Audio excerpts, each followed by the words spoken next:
महादेव और माता पार्वती 12 साल क्यों बिछड़े एक दूसरे से? क्या है इसके पीछे का रहस्य? चलिए जानते हैं। एक समय की बात है, महादेव और माता पार्वती कैलाश से दूर एक प्राचीन और बड़े ही सुंदर वन में विहार कर रहे थे। चारों ओर बड़ा ही खुशहाल माहौल था। चलते चलते माता को भूख लगने लगी। महादेव से कहती है, स्वामी मुझे बहुत भूख लगी है, इस वन में कुछ फल लाकर दीजिए जिसे खाकर मैं अपनी भूख मिटा सकूं। तभी महादेव कहते हैं, देवी इस वन में आपके रुचि लायक फल नहीं है। ऐसा क्यों कर रहे हो स्वामी? इस वन में से कोई भी फल जो आपको सबसे अधिक प्रिय हो वह लाके दीजिए, मैं उसे ही खाकर अपनी भूख मिटा दूंगी।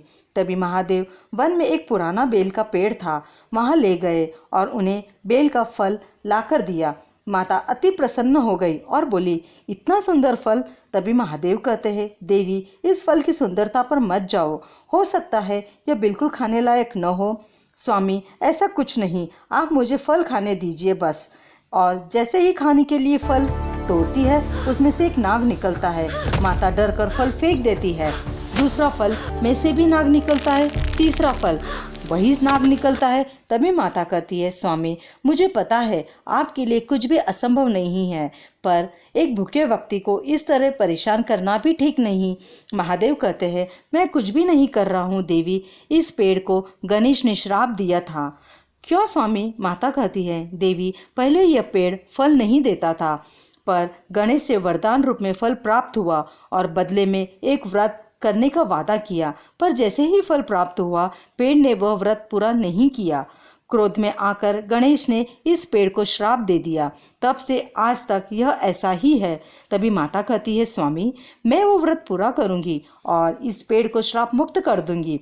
महादेव कहते हैं, यह व्रत पूरा करने के लिए देवी तुम्हें 12 साल तक इसी वृक्ष के अंदर रहना होगा। नहीं, इस पेड़ के पत्तों के अलावा और कुछ भी नहीं खा सकती तुम।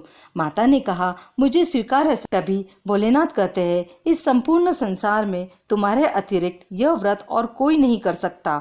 तुम आदि शक्ति हो और सारी सृष्टि का दुख दूर करती हो। तभी माता कहती है, कृपया मुझे आज्ञा दे ताकि यह व्रत मैं पूरा कर सकूं। ऐसा कहते ही माता बेल के पेड़ के अंदर समा जाती है और शिव पेड़ के बाहर तपस्या करने बैठ जाते हैं माता के वापस लौटने का। कमेंट्स में लिखिए हर हर महादेव। अगर आप भी भोलेनाथ के भक्त हैं तो जल्दी से चैनल को लाइक, सब्सक्राइब और शेयर जरूर कीजिए। फिर मिलेंगे नए वीडियो के साथ।